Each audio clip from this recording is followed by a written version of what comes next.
Buenos días, buenas tardes, buenas noches, para aquellos que están conectados desde distintos lugares del planeta.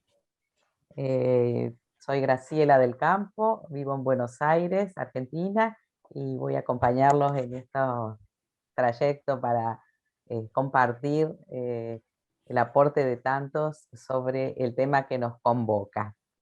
Y queremos comunicarles que tendremos disponibles traducciones en diferentes idiomas, por cierto, el español, el inglés, el italiano, en francés, en portugués y en croata. De distintas partes del mundo nos acompañan en esta segunda etapa del encuentro, la comunicación educativa, palabra, don, relación. Desde aquí, de Latinoamérica, el Caribe y España, los responsables de la Comisión Central de Educación, Unidad, les damos una cálida y afectuosa bienvenida a este momento de encuentro como segunda etapa del recorrido pedagógico por las huellas del doctorado honoris causa en pedagogía de Chiara Lubich. Ahora escucharemos a Gabriela Di Lacio, licenciada y profesora en Ciencias de la Educación, oriunda de la ciudad de Buenos Aires, Argentina, educadora de nivel primario, secundario y universitario, quien nos introducirá en el tema central de esta etapa. La escuchamos.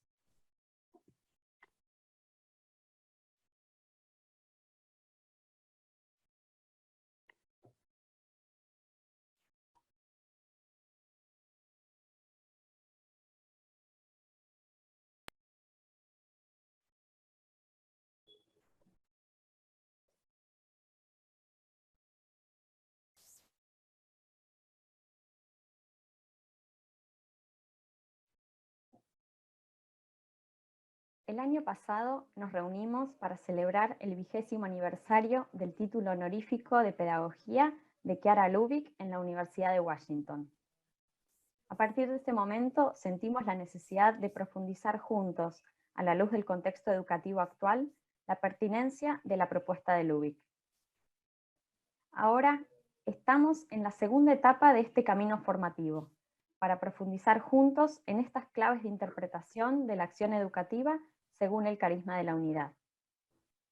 Partimos del conocimiento del liderazgo educativo, un liderazgo que no busca destacar a una persona, sino a una comunidad, y busca comprender su ser más profundo para ayudarla a ser más y más ella misma.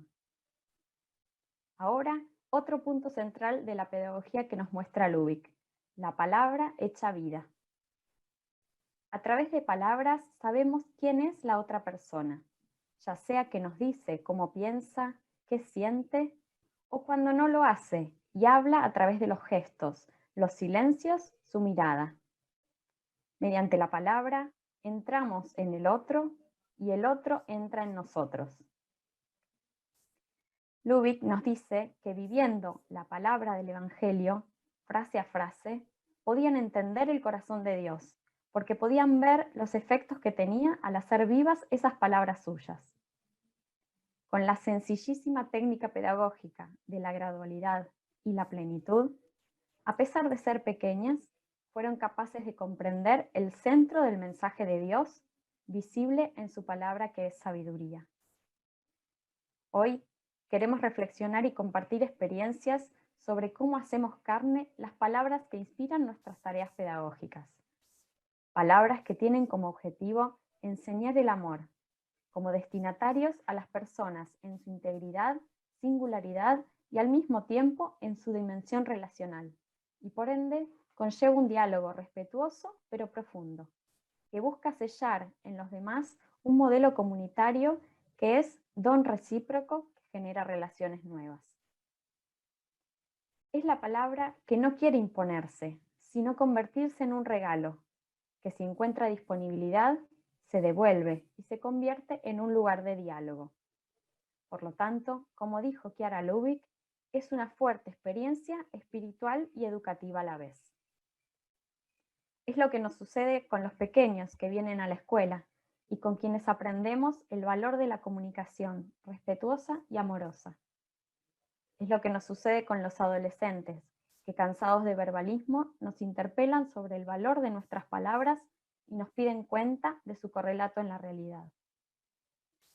Es lo que nos sucede cuando los jóvenes y adultos con quienes compartimos la tarea buscan el encuentro que pueda dar sentido nuevo y provocar cambios en la acción cotidiana. Y es esta unidad existencial entre palabra y vida que queremos aportar desde la pedagogía de la comunión, que recorre el mundo y somos testigos que provoca cambios profundos en la existencia personal y comunitaria. Un verdadero proceso educativo. Bienvenidos.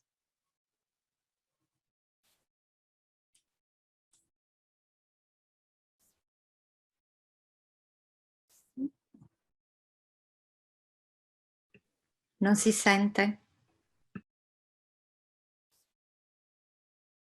Gracias, Gabriela. Ahora se escucha mejor. Quiero presentarles a dos educadores que han acortado distancias, superando el Atlántico y construyendo juntos desde distintos enfoques y perspectivas culturales el tema La palabra en educación. Alfonso Alarcón, de Cochabamba, República Plurinacional de Bolivia, licenciado en Comunicación, máster en Educación Audiovisual y Multimedial, docente de la Universidad Católica San Pablo de Bolivia. Y Jesús García García, de Sevilla, España, educador y formador, profesor en la Facultad de Teología de Sevilla. Amigos, los escuchamos. Muchas gracias. Muy buenos días, muy buenas tardes, allí donde se encuentren. Como decía Graciela, vamos a presentar junto a Jesús, que se encuentra en España, y yo en Bolivia, la palabra en la educación. La palabra, ese código común que vehiculiza significados concretos y abstractos, permite a las personas crear y vivir en comunidad. Sin embargo, es la relación comunicacional la que permitirá configurar la comprensión de estos códigos en contextos particulares y dará lugar a la resignificación y eventuales efectos específicos más allá de la carga de significado que porten estas palabras. Esto se verifica aún más en un contexto educativo, sea este formal o no formal, planificado, circunstancial o espontáneo. Es decir, ya no es suficiente expresar palabras, sino se debe considerar la percepción, en la cual la relación es fundamental, pues condiciona la interpretación y apropiación de estos significados. Si alguna vez se dijo que la calidad de la educación depende de la comunicación, así como ésta depende de la relación para garantizar una adecuada recepción, entonces puede decirse que la calidad de la educación reside en un rico diálogo, verbal y no verbal, fundamentado en una relación tal que brinde las condiciones del entendimiento y el crecimiento mutuo. El argentino uruguayo Mario Kaplun, quien interpretó a Paulo Freire en el campo de la comunicación popular, decía que definir qué entendemos por comunicación equivale a decir en qué clase de sociedad queremos vivir. Sí, gracias, Alfonso. Justamente Chiara Lubich, maestra del diálogo y del arte de amar, muestra un camino de perfeccionamiento de la comunicación, tanto en el plano del contenido como de la relación, así como en las dimensiones personales, educativas y de transformación de la sociedad y el mundo. ¿Cómo define entonces Chiara Lubich el diálogo? El diálogo es un enriquecimiento recíproco. Es verdadero si está animado por el amor verdadero. El amor es verdadero si es desinteresado. Significa donar lo que tenemos dentro por amor al otro. Y luego también recibir y enriquecerse. También lo decía el pedagogo Paulo Freire. Si no amo el mundo, si no amo la vida, si no amo a las personas, no me es posible el diálogo. En este sentido, la construcción colectiva de significados se basa en las relaciones interpersonales cotidianas. A continuación, haremos referencia a la palabra, en el marco de este diálogo con la connotación de una donación recíproca. Las narrativas, que son construcciones edificadas con las palabras, han permitido a las personas dar sentido a la realidad, a la externa y a la interna, pero sobre todo permiten la consolidación de comunidades y de identidades. Volviendo al plano de la educación en un sentido individual y también comunitario, se puede decir que en el diálogo se construyen las narrativas personales, es decir, nacen las vocaciones individuales con una proyección comunitaria. Las palabras inspiran, motivan, hacen nacer sueños. En este punto cito nuevamente a Mario Kaplun, quien escribió que el comunicar es una aptitud, una capacidad, pero es sobre todo una actitud. La verdadera comunicación no comienza hablando, sino escuchando. La principal condición del buen comunicador es saber escuchar. A partir de la escucha se podrá pronunciar la palabra adecuada que hará parte del patrimonio personal de una persona en su propio tejido narrativo. Y si ésta tiene la fuerza necesaria, hará parte del hilo de oro principal de esa persona. Chiara Lubich lo intuyó y lo puso en práctica. Primero porque permitió que la palabra, nacida del diálogo de un Dios con su pueblo, formara parte de su propia narrativa personal. Segundo, porque invitó a expresar palabras puente, capaces de generar unidad y de inspirar vocaciones. Donde está el tronco están las raíces, reza un dicho indígena andino. Hoy podemos ver el tronco y los frutos del pensamiento. Y de Chiara Lubich. ¿Pero cuáles son las raíces de este árbol? Ella misma lo dijo. Y por esta unidad existencial, son palabras de Chiara Lubich, entre palabra y vida, entre decir y hacer, nuestra experiencia es para muchos creíble y convincente. Provoca profundos cambios en la existencia personal. Por eso pone en acción muchas personas un verdadero proceso educativo. Lubich enseñó con su vida a ser la palabra, es decir, promovió que el mensajero se convierta en el mensaje mismo, y esta misma actitud es una propuesta con un potencial educativo muy grande, por dos razones. Primero, porque la mayor coherencia entre lo que se dice y cómo se vive genera una gran confianza y credibilidad. Segundo, porque se demuestra en la propia vida que las palabras que se donan nacen de la experiencia personal y tienen la capacidad de enriquecer e iluminar las narrativas personales propias y de quienes se educan. Ser palabras abiertas al diálogo fértil. Palabras que no solo siembran, sino que preparan el terreno, que riegan y alimentan, que tienen cuidado y que ven los frutos aún antes que se produzcan. Son las palabras que Lubich puso en práctica y que contagiaron a muchos. Pero Chiara Lubich no se queda en la enseñanza individual, ni siquiera de aula y formal. Ella propone la construcción de un mundo más unido, donde prevalezca el amor fraterno, recíproco y colectivo, construido sobre la base de hombres y mujeres formados para hacer que esto suceda a partir de las relaciones más plenas. Es decir, Chiara no solo inspira narrativas personales, sino también narrativas colectivas en una dimensión planetaria. El capital narrativo de Lubich, como llamaría Luigino Bruni, tiene una vocación al cambio social y reúne las condiciones necesarias para beneficiar a la entera comunidad. Justamente la donación recíproca, el amor puesto en práctica, crea una realidad que va más allá de los individuos, los envuelve y los supera. Chiara le llamó unidad. Desde otra óptica, la multiplicidad de contenidos que pueden estar basados en esas narrativas y la coherencia con las palabras afianza y da fuerza a los vínculos recíprocamente orientados y transitivamente abiertos, lo que genera comunidades más cohesionadas pero a la vez más inclusivas. Unas pocas palabras finales sobre algo que todavía no se dijo: la ausencia de la palabra, el silencio. el vacío que encuentra un lugar a partir de una mirada en perspectiva de las narrativas personales y colectivas. El silencio crea pausas, permite distinguir una palabra de otra, una frase de otra, permite hacer cortes.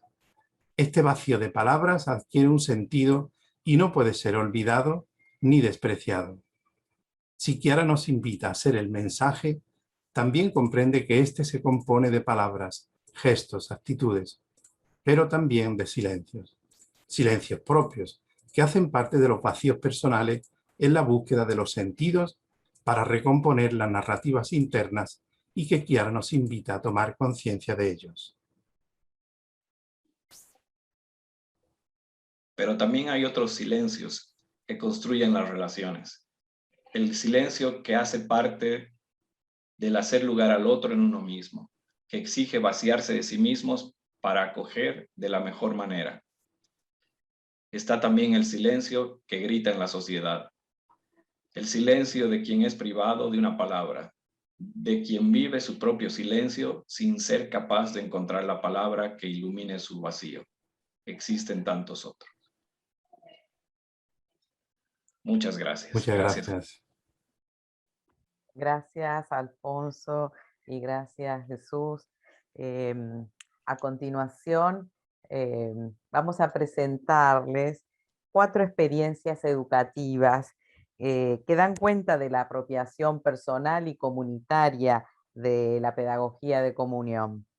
En particular, enfocan este aspecto de la unidad entre palabra y vida, haciendo de esta una experiencia existencial única, integradora y comunitaria. La primera experiencia vamos a escuchar a la doctora Isabel Gatti, bonaerense, argentina. María Isabel es licenciada en Ciencias de la Educación, de la Comunicación Social por la Universidad de Buenos Aires y especialista en Educomunicación, máster en Comunicación y Educación. Se va a referir a la experiencia de la Escuela Aurora, un centro educativo de formación laboral, artística e intercultural, ubicado en Santa María, provincia de Catamarca, Argentina.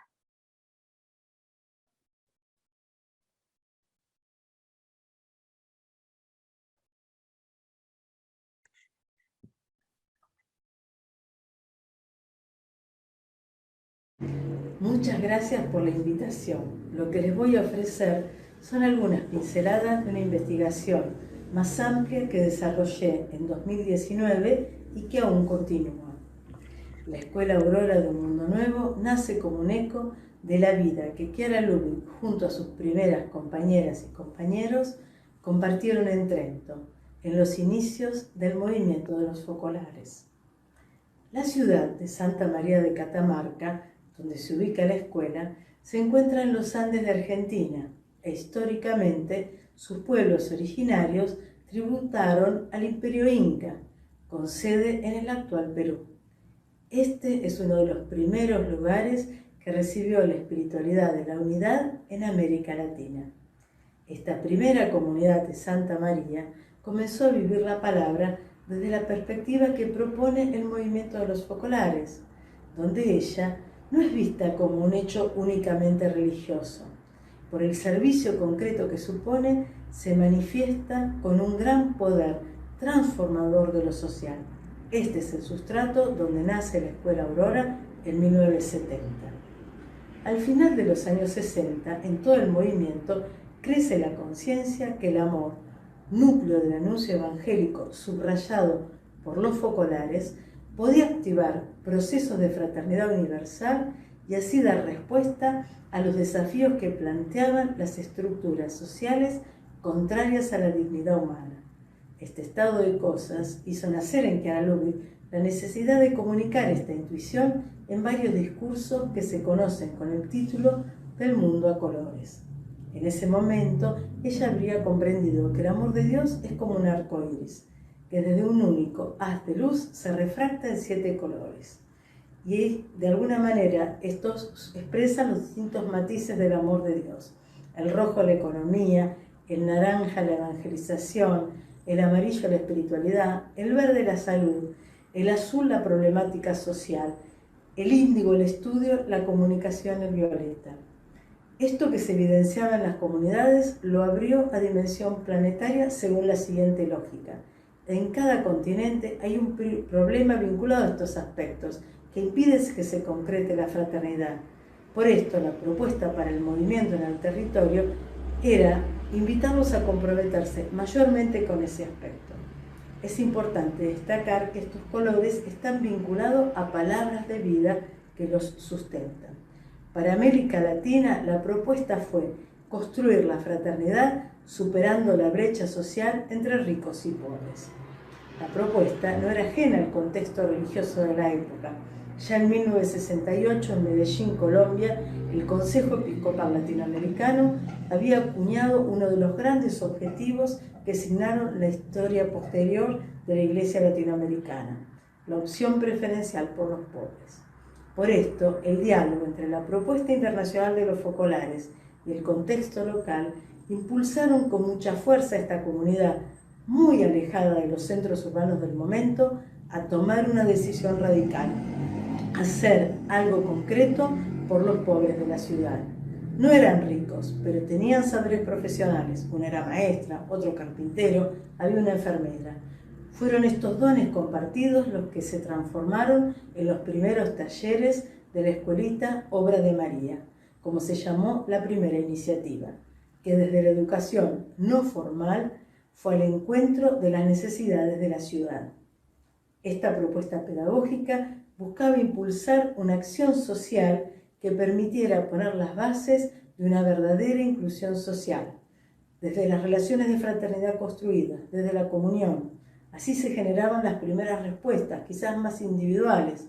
En segunda instancia nació una asociación y luego se articulaban en redes.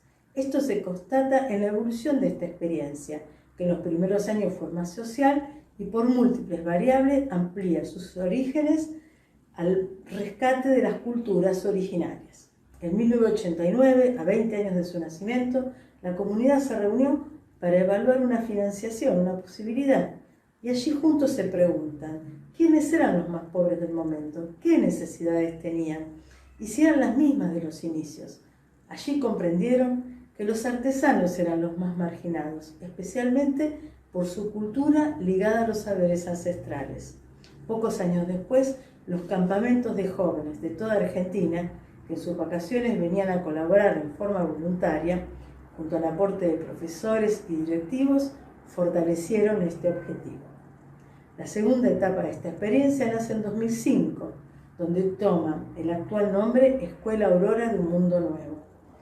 Para esta fecha se logra la acreditación oficial con el consecuente subsidio del Estado y se reconocen 3 títulos de formación profesional en textil, cerámica y metalistería, que recuperan los conocimientos y las prácticas de las culturas originarias. Este tipo de títulos fue el primero en Argentina y el segundo en Latinoamérica. La vida de la palabra sostuvo y sostiene esta experiencia, que el año pasado cumplió 50 años. La escuela está estructurada en base a los principios de la espiritualidad que la sostiene. Lo fundamental es el nosotros que guía a la comunidad, que se materializa en un consejo conformado por los directivos de la escuela, junto a las autoridades de ProArbo, la Asociación Civil Propietaria, y 2 representantes del movimiento de los focolares de la región. Luego, el ideario y el plan institucional se han redactado en diálogo con los docentes, integrando la espiritualidad propia de la cultura local con la propuesta de la espiritualidad cristiana, en los valores que son comunes. La vida institucional mantiene la idea inicial de los colores del arco iris en su organización, y ello permite afirmar que la vida de la palabra continúa sosteniendo la propuesta pedagógica global de la institución. La Escuela Aurora respira fraternidad por todos sus poros, profesores, alumnos, directivos. Especialmente en los que han dejado la escuela tras terminar sus estudios, pude constatar cuánto el deseo de la comunidad original se concretó. Dialogando con ellos, encontré personas que estaban contentos con su escuela, pero lo más significativo es que en el camino formativo recorrido habían aprendido a revalorizar lo que les era propio y por esto a sí mismos. Este proceso se da en los alumnos, pero de algún modo en cada persona que, como yo, ha tenido la posibilidad de acercarse a la Escuela Aurora. La palabra genera vida, perdurable y siempre actualizada en la comunidad de los que participan en esta increíble experiencia pedagógica. Muchas gracias. Bueno, gracias, Isabel. Continuamos con una segunda experiencia. Ahora veremos un hermoso video sobre un primer encuentro entre las escuelas que están inspiradas en la pedagogía de comunión en la zona de Mesoamérica, las cuales son una respuesta de intercambio y de diálogo entre quienes viven el carisma de la unidad y la multiculturalidad en los pueblos sufrientes de estas tierras.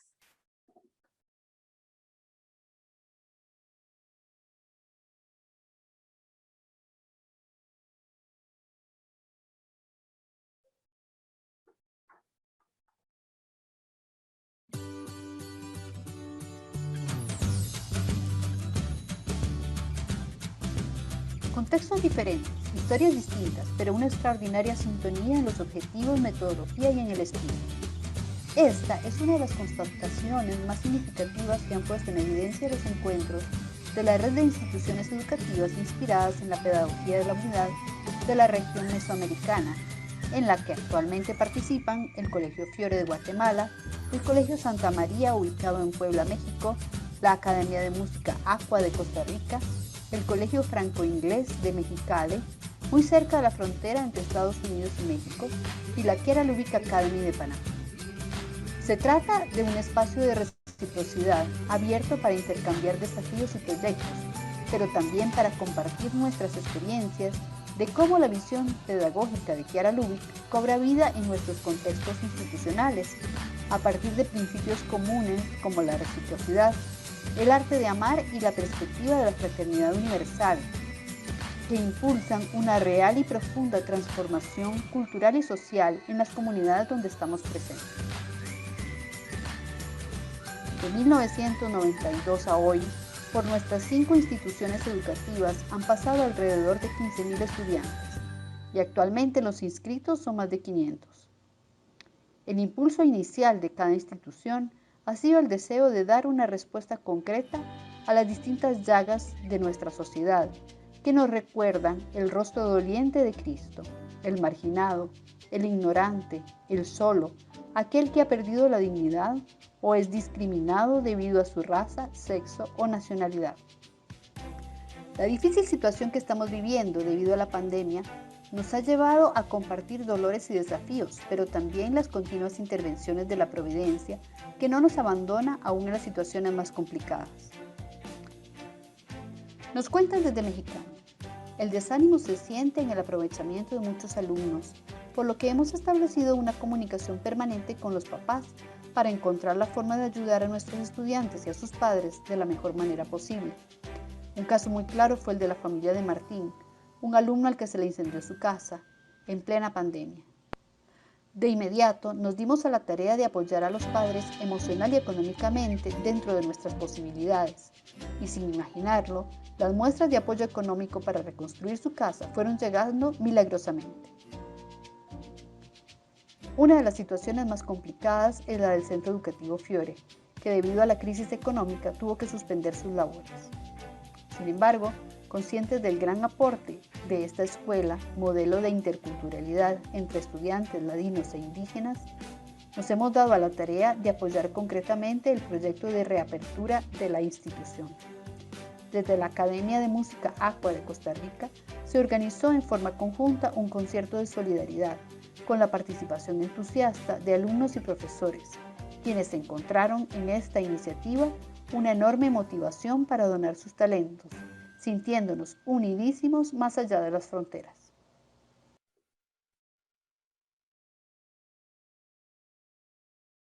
Bien, en consonancia con estas experiencias de Mesoamérica, vamos a escuchar otra experiencia muy singular que nos cuenta Carmen Méndez, de Costa Rica, directora y docente de la Academia de Educación Musical ACUA.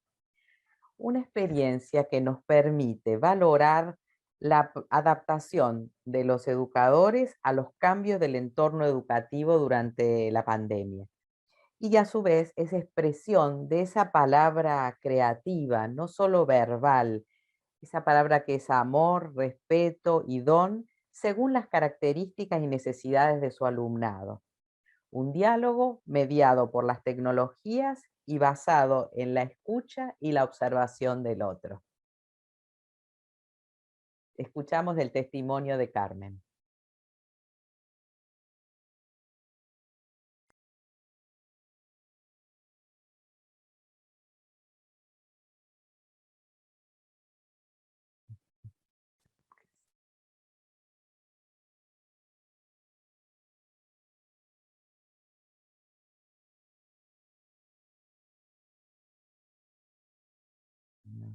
Desde finales del año 2020, en la Academia ACUA para el Aprendizaje y la Cultura Artística en San José de Costa Rica, hemos tenido una rica experiencia de educación musical con un estudiante de piano de 8 años de edad, Andrés.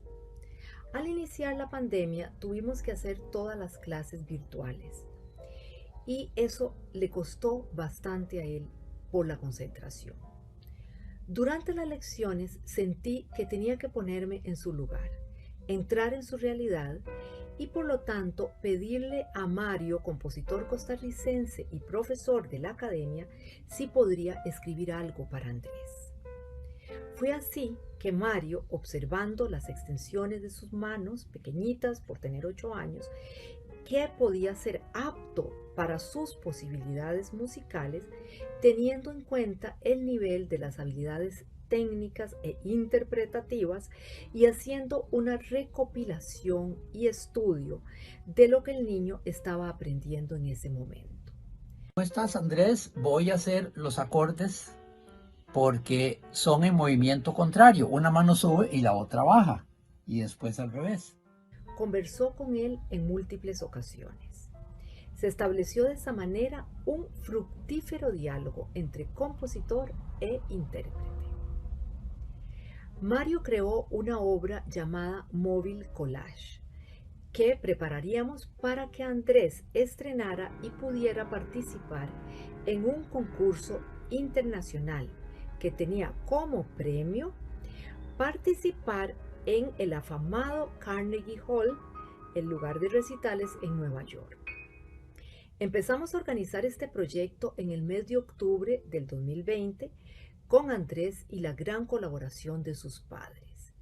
Ellos fueron absolutamente respetuosos del proceso y colaboraron en todo, adaptando sus actividades, sus rutinas, visitas a los abuelitos, compras del supermercado, todo según los horarios de práctica que nosotros organizábamos para Andrés. Ellos grababan cada práctica del niño por la mañana y por la tarde y nos la enviaban, haciendo posible que nosotros le devolviéramos las recomendaciones y sugerencias del caso. Por otro lado, tuvimos el apoyo de jóvenes profesoras que, sin estar en la capital o fuera del país, estaban ellas, pudieran enviarnos sus recomendaciones, porque ellas habían tenido la experiencia reciente de participar en concursos similares. Incluso le enviaron a Andrés clases a distancia para ayudarlo a comprender de qué se trata una presentación internacional. Para concursar era necesario grabar la obra profesionalmente y mandarla vía internet. Se trata de una organización de profesores, músicos y pianistas rusos que están en Nueva York y tienen un jurado sumamente calificado y exigente. Por lo tanto, estuvimos trabajando muy fuertemente, ya que teníamos que lograrlo en poco tiempo. El 18 de enero de este año, 2021, hicimos la última grabación y hace pocos días supimos que recibió una mención honorífica y va a ir, si Dios quiere, a hacer su presentación al Carnegie Hall en el año 2022. Nuestra experiencia de comunicación nos llena de alegría. Requirió mucho esfuerzo, pero al mismo tiempo nos permite ver el disfrute que nos regala la vida al permitirnos poder hacer.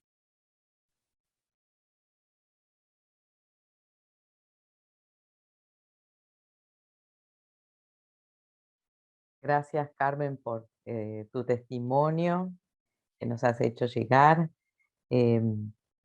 Ahora vamos a continuar con la cuarta experiencia que nos la presenta Cecilia Gatti, licenciada en Ciencias de la Educación, argentina, residente en Roma.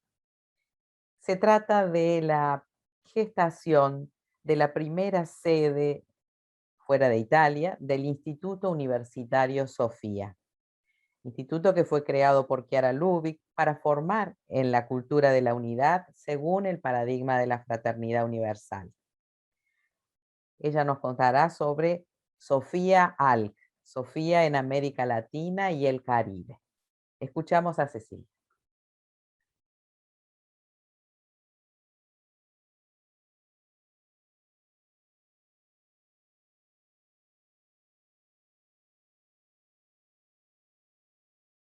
Antes que nada, buenas tardes a todos. Es una alegría compartir con ustedes hoy y la experiencia que quisiera comunicarles se desarrolla en el ámbito universitario y particularmente se expresa cómo la comunicación educativa a través de la palabra, don, relación, puede dar un nuevo sentido al quehacer universitario. Podemos decir que ya desde los inicios del movimiento de los focolares se hablaba de una universidad, pero no de manera aislada, sino en el marco de las ciudadelas que nacieron como fruto del Evangelio vivido. Y esto se hizo realidad en el año 2008 por inspiración de Chiara Lubich en Florencia, Italia, bajo el nombre de Sofía. Su actual proyecto académico apunta a la formación humana, académica e intelectual, y su oferta académica incluye hoy másters en ontología trinitaria, cultura de la unidad, ciencias políticas y economía, junto a una escuela de doctorado y de postdoctorado. Volviendo a América Latina, y si partimos del valor de las palabras, ya la sola mención de la palabra universidad en América Latina genera diversas reacciones, conforme al imaginario colectivo prevalente en quien las escucha. Para unos significa un lugar de prestigio, de saberes, de posibilidad de un futuro muy prometedor. Para otros, en cambio, significa un lugar para la élite, un lugar de exclusión para la mayoría. Frente a esta experiencia, ¿cuál es la propuesta que se presenta en la experiencia universitaria de Sofía? Así como en otras universidades existe una palabra que las identifica como calidad, liderazgo, excelencia, podemos decir que existe una palabra central que caracteriza todo lo que se trata de vivir en Sofía: la comunión, expresada en la construcción colectiva del conocimiento por el intercambio recíproco y la comunión afectiva e intelectual entre sus miembros. Ya desde el año 2011 comienzan en América Latina las primeras escuelas de verano que más tarde llevarían a constituir la sede latinoamericana de Sofía. Quienes estudian, de hecho, la evolución sociohistórica de las universidades subrayan la importancia del grupo fundador y las dinámicas que lo caracterizan. ¿Por qué? Porque esto en realidad marca cómo será el futuro de la misma. Yo les puedo decir que la experiencia de los inicios ha sido extraordinaria. Compartir con más de 50 profesores de más de 20 naciones, desde Argentina a México, junto a estudiantes y a profesionales comprometidos en la sociedad civil para realizar un sueño: dar vida a comunidades universitarias donde el diálogo, la escucha y la reciprocidad son la base de la construcción del conocimiento y la base del compromiso social con los excluidos.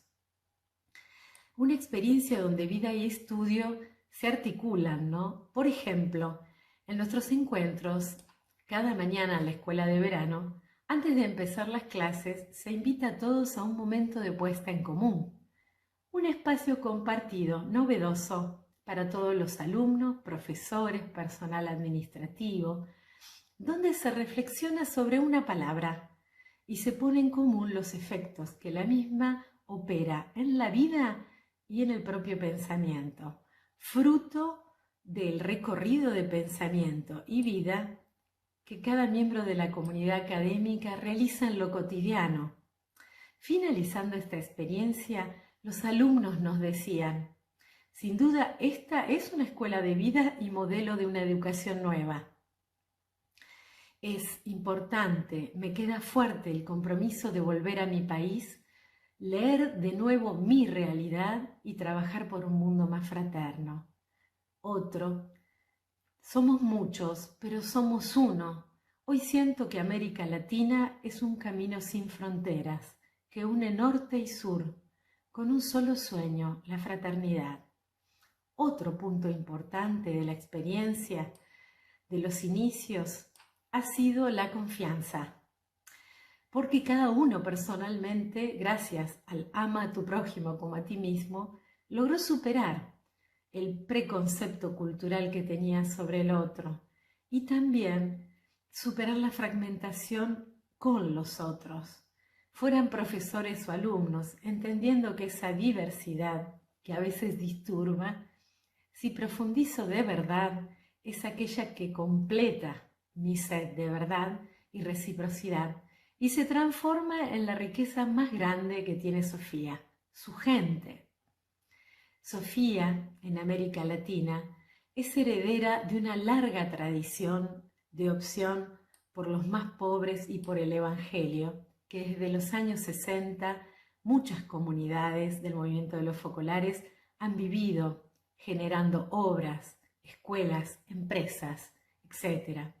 Hoy este compromiso toma forma en las primeras ofertas educativas en la sede Sofía en sus 3 campus universitarios: el de México, en la Mariápolis El Diamante, en Brasil, en la Mariápolis Gineta, y en Argentina, en la Mariápolis Lea, donde ya se comenzó a dictar una diplomatura en liderazgos comunitarios, y la primera carrera que se ofertará será la licenciatura en Pedagogía con orientación en Humanismo Integral.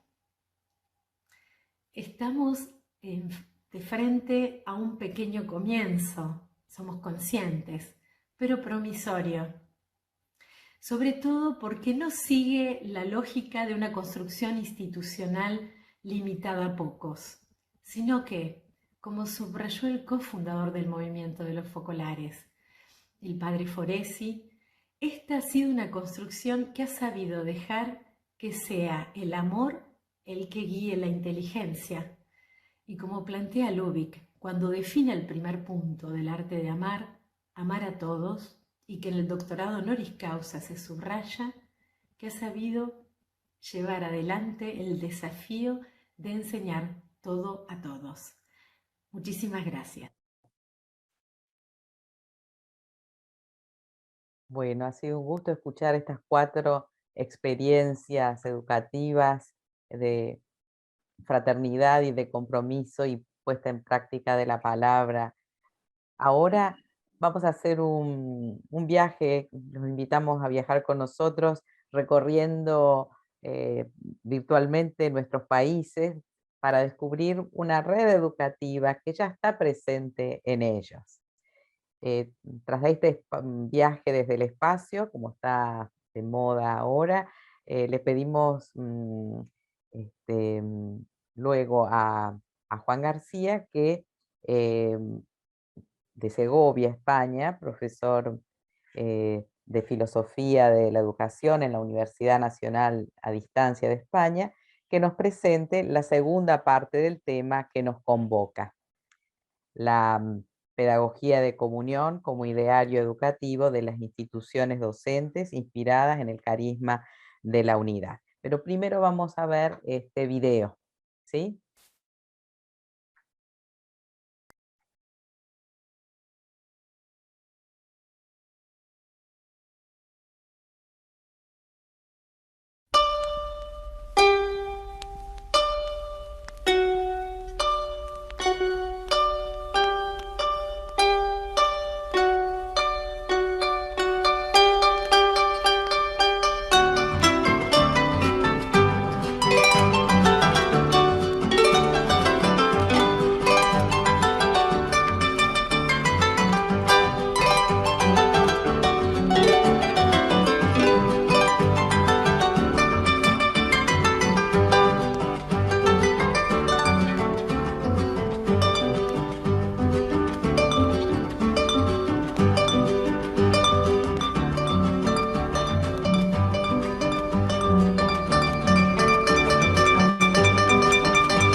Bueno, muy bien.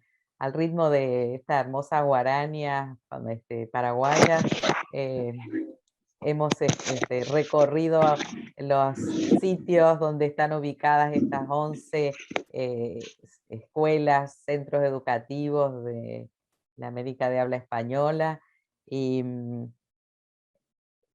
vemos en ella el inicio de una red posible de escuelas.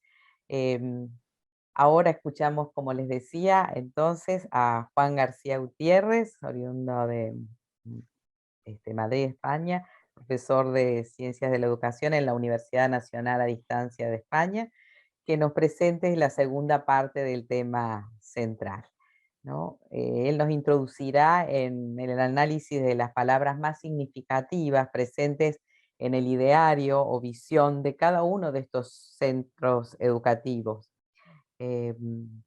surgidos de la experiencia personal y comunitaria de vivir las palabras del Evangelio, concretadas en un compromiso existencial con sus comunidades.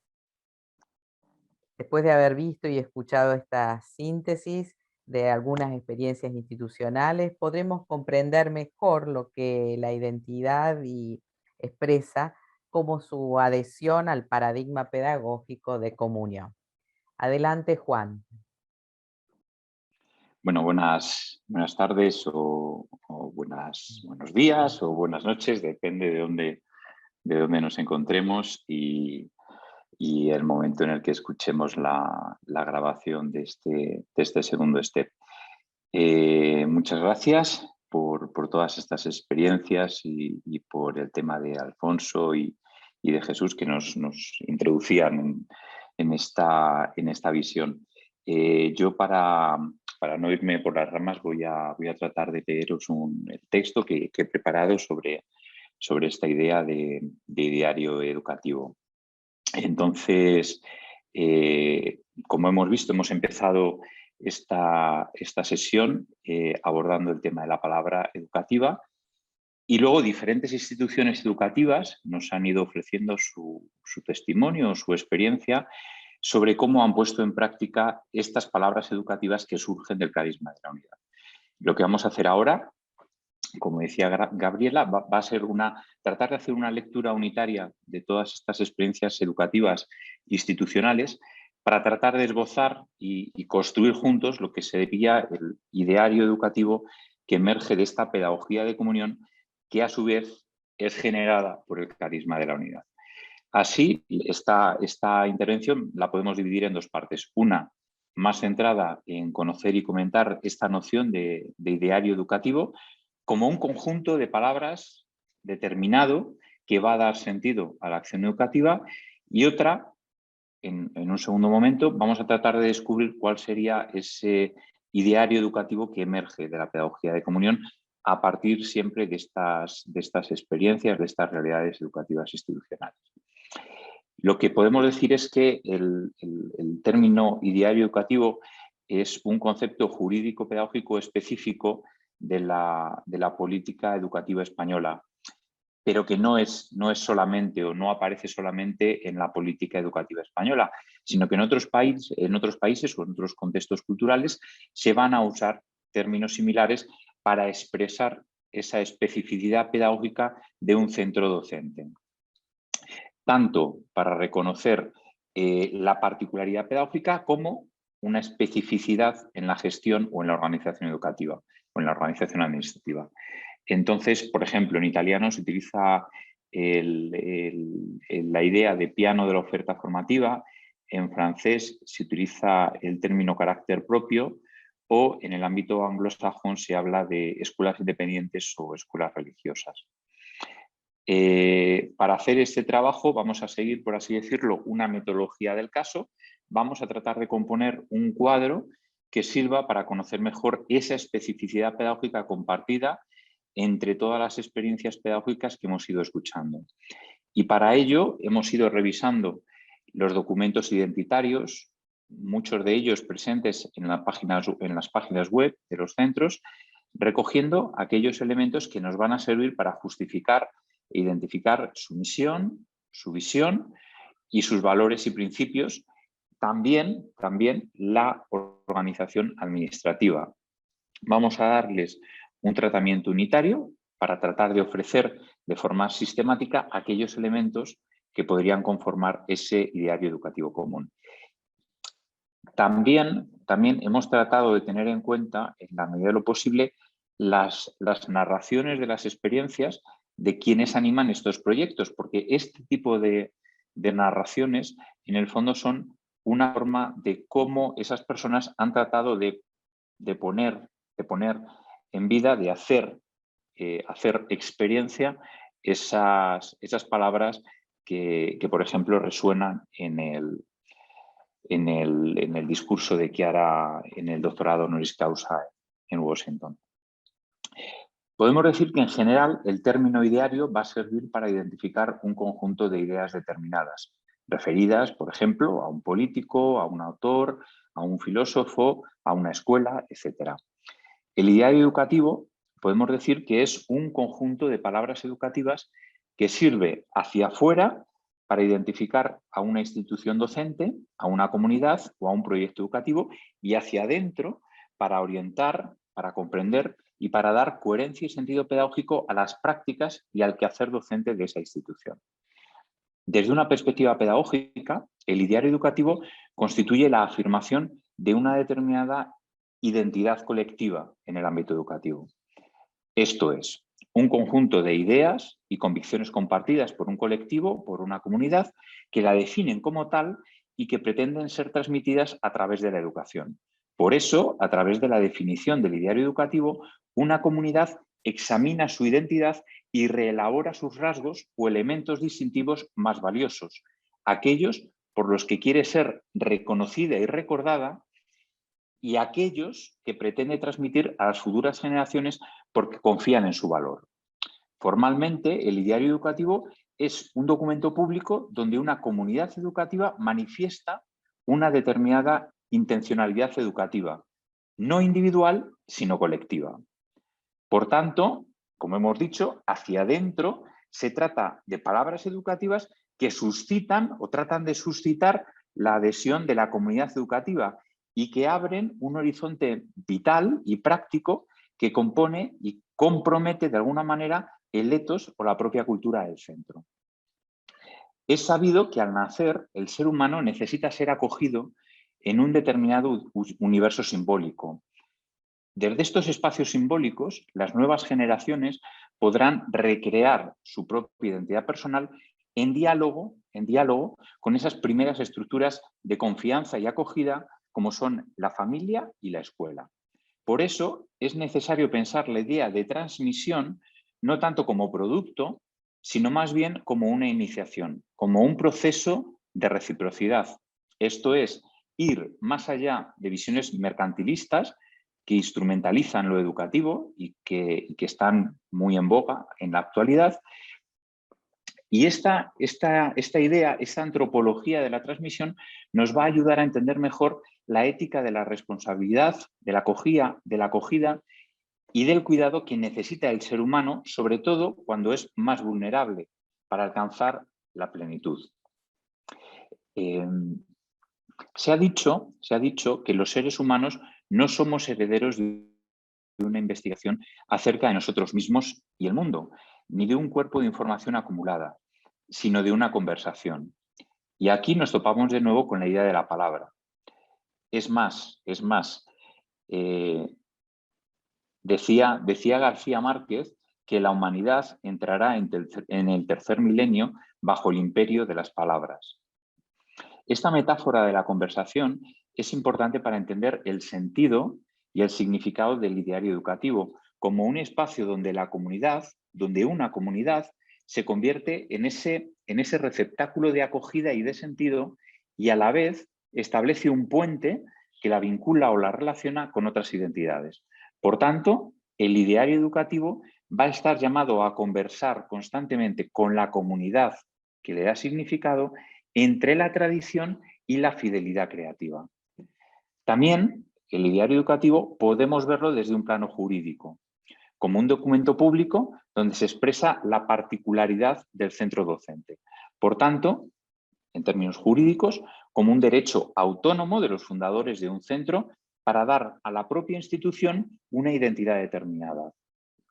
Además, también es un derecho que facilita a los padres la elección del tipo de educación que quieren para sus hijos, de acuerdo con las declaraciones y convenciones internacionales de derechos humanos.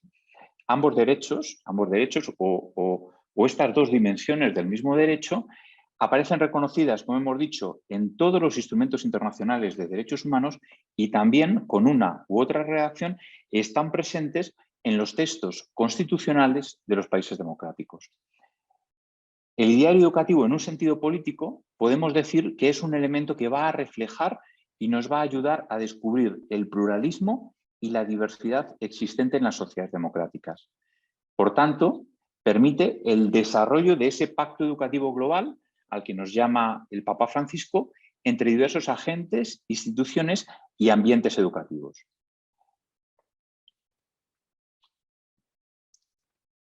Esto porque los pactos, la relación no se da nunca entre elementos iguales, sino desde el reconocimiento respetuoso de las diferencias, como algo, o sea, no como algo que amenaza la unidad, sino manteniendo las diferencias recíprocas y orientando las propias fuerzas al servicio del mismo proyecto. Podemos decir que la educación no solo es un derecho humano, sino también el derecho a ser humano, porque solo a través de la educación el ser humano se reconoce como tal, dispuesto a alcanzar su pleno desarrollo.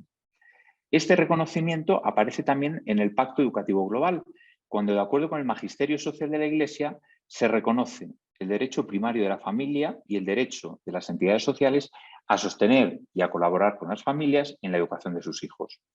Desde este enfoque del Pacto Educativo Global, el ideario educativo dinamiza la libertad desde el pluralismo y la diversidad de propuestas educativas por varias razones. Por un lado, como documento público por el que una comunidad, a través de un proyecto educativo, identifica aquellas convicciones religiosas, morales, éticas y pedagógicas que fundamentan, orientan y darán sentido al proceso educativo. Por otro lado, como un elemento relacional, como una suerte de pacto o contrato pedagógico que compromete a la entera comunidad educativa en su puesta en práctica y, sobre todo, facilita la elección de los padres del tipo de educación que quieren para sus hijos. Y a la vez, desde este enfoque relacional, constituye un puente entre el centro y la sociedad, reconociendo, como se ha dicho y como hemos oído en muchas de las experiencias, la responsabilidad social y cívica que tienen todas las instituciones docentes con la sociedad en la que se insertan. Por tanto, las palabras educativas que contienen los idearios tienen el poder de animar, de dinamizar, de vivificar los centros cuando se viven y cuando se ponen en práctica. Por eso se dice que el ideario educativo está llamado a ser el alma del centro educativo. En este sentido, y pasando al siguiente punto, un ideario educativo que nazca de la pedagogía de comunión debería recoger al menos alguno de los siguientes elementos: la identidad y el modelo de institución, el modelo antropológico y el modelo pedagógico. Por tanto, de la espiritualidad de la unidad de Chiara Lubich emerge o va a emerger una pedagogía de comunión, como así se sostuvo en el doctorado en Washington, que podríamos concretar en los siguientes elementos a modo de ideario educativo. En primer lugar, la identidad del centro y el modelo de institución, que podríamos denominar instituciones relacionales. En primer lugar, un ideario educativo debería definir la identidad concreta y particular en los términos más claros posibles. Según el caso, los centros inspirados por el carisma de la unidad pueden contar entre sus señas de identidad con himnos, logos o escudos y banderas para simbolizar lo que pedagógicamente quieren transmitir a la sociedad. Tanto las instituciones como los proyectos educativos son espacios abiertos al diálogo, a la convivencia y al aprendizaje, donde cada uno es valorado y respetado. Por ello, están abiertos también a la comunidad, desde un enfoque de responsabilidad y compromiso social, sobre todo con las necesidades y problemáticas que afectan a los colectivos más vulnerables y desfavorecidos. Esto es, como hemos visto en las experiencias, en los testimonios, algo que se ha ido repitiendo y que siempre de alguna manera estaba en el surgimiento de la institucionalización de estos procesos educativos. Así, y también, como vemos en la idea de educación de Chiara, la idea de mejora no actúa solo o no se limita a actuar solo hacia la persona, sino también hacia su entorno, hacia afuera, hacia la sociedad. Por tanto, se promueve un modelo de gestión y administración orientado al bien común, caracterizado por la búsqueda de la reciprocidad, la transparencia y la honestidad. Por tanto, generando dinámicas de mejora constante y búsqueda de la unidad, que se va a concretar en una acogida a todos sin prejuicios y sin condiciones. En segundo lugar, en relación al modelo pedagógico, los centros educativos y formativos inspirados por la pedagogía de comunión van a promover una educación integral. Esta educación integral se va a ofrecer, como también hemos visto, en cualesquiera que sean el nivel educativo, el ámbito o la tipología del proceso educativo. Esta formación integral podemos decir que se fundamenta en una serie de rasgos.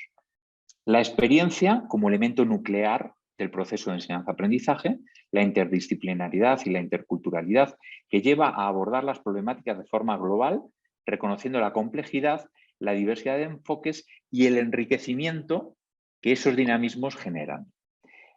La ejemplaridad y la coherencia entre lo que se propone y cómo se actúa, una pedagogía progresiva y una innovación constante como respuesta amorosa a las necesidades de cada uno, lo que permite articular aportaciones metodológicas de otros enfoques o tradiciones pedagógicas.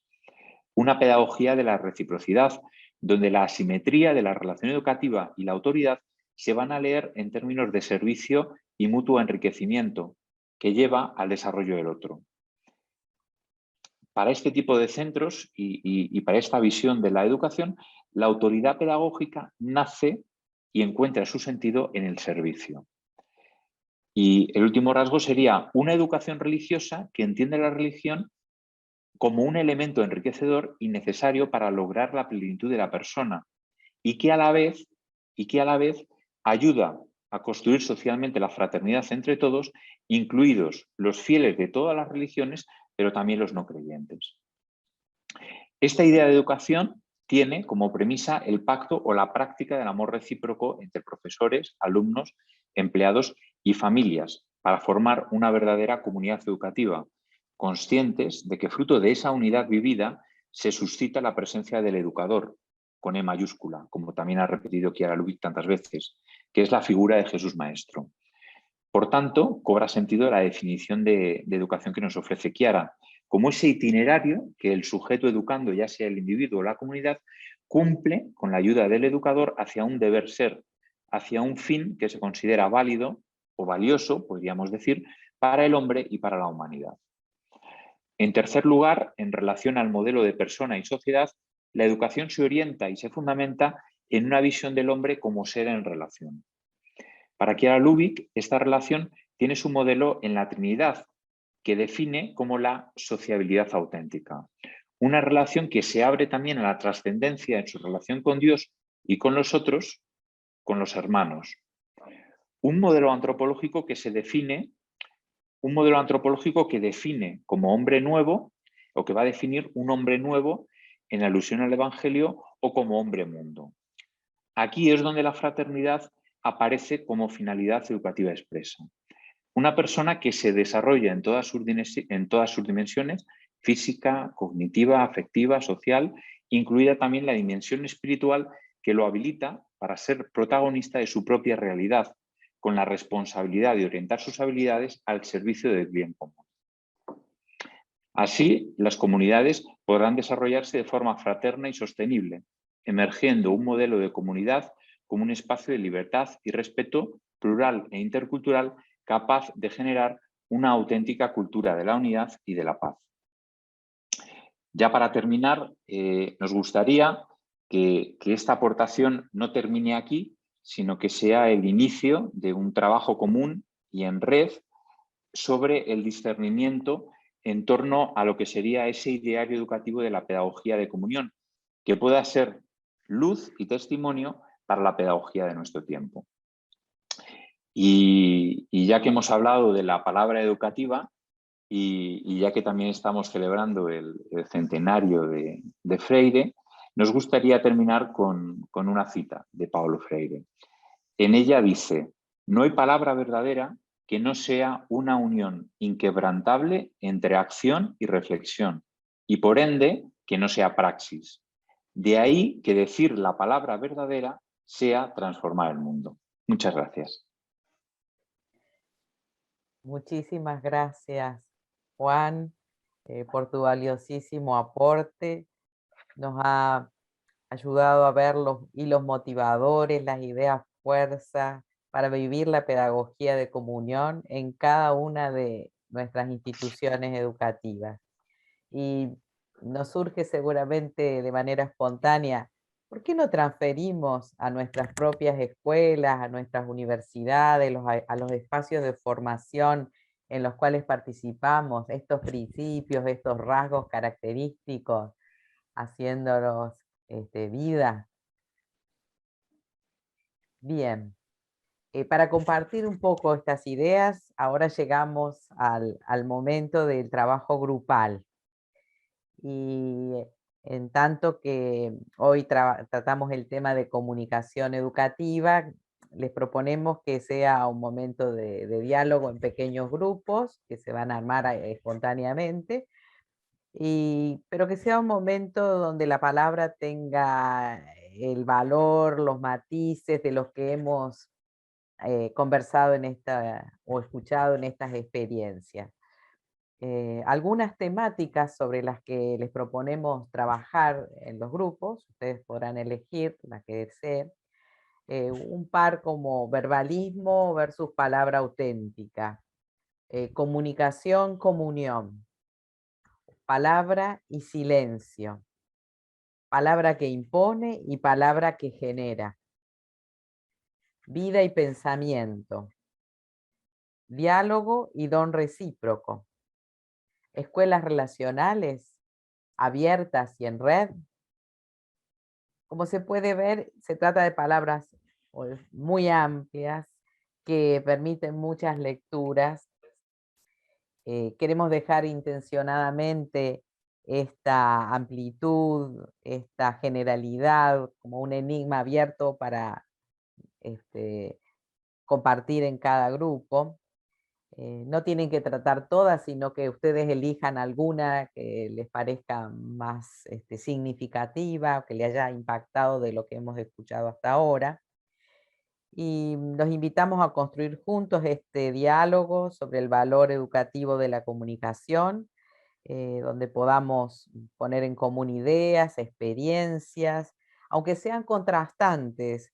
Lo importante sería provocar en cada uno de nosotros esa escucha profunda, esa apertura sin prejuicios y el don total de lo que somos y de cómo lo hemos vivido. Esperamos que en los próximos 25 minutos podamos construir estas relaciones de comunión pedagógica, aun si somos de distintos países, y luego, una vez que el mecanismo nos lleve a los grupos, en cada grupo le pedimos que alguno de ustedes tome nota de algunas de las ideas o experiencias, y al finalizar el encuentro, nos lo remitan a través de un correo electrónico, donde vamos a colectar todos los aportes y posteriormente les enviaremos a los que se han inscrito un resumen de tanto de estos trabajos grupales como los textos de todo las conferencias, de las presentaciones que se han realizado. El correo electrónico al que tendrían que enviar sus impresiones o las conclusiones de los grupos es dialogoedu2020@gmail.com. Ahí está en la pantalla, podemos verlo. Entonces,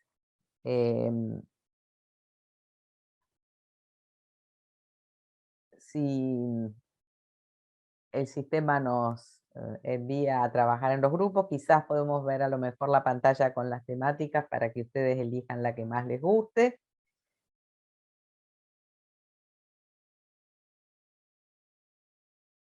Y aprovechamos este espacio de intercambio y de comunión pedagógica.